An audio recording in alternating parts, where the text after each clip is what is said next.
একসময় সবুজ গ্রামাঞ্চলে টেরি নামে একটি ছোট্ট কচ্ছপ বাস করত। টেরি তার ধীর গতি এবং সতর্ক প্রকৃতির জন্য পরিচিত ছিল। অন্যান্য প্রাণীরা যখন চারপাশে ড্যাশ করেছিল, তখন টেরি জিনিসগুলি একবারে এক ধাপ নিতে পছন্দ করেছিল।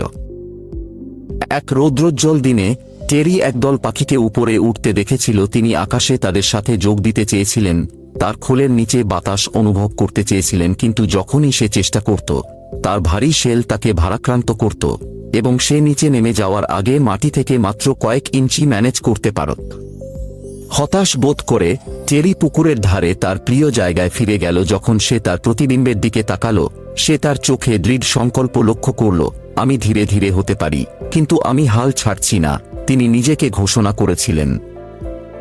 নতুন দৃঢ় সংকল্পের সাথে টেরি প্রতিদিন উড়ার অনুশীলন শুরু করে। সে তার ক্ষুদ্র বাহুগুলিকে তার সমস্ত শক্তি দিয়ে ফ্ল্যাপ করে নিজেকে তার সীমাতে ঠেলে দেয়। প্রতিবারই সে আগের চেয়ে একটু উঁচুতে উঠেছিল।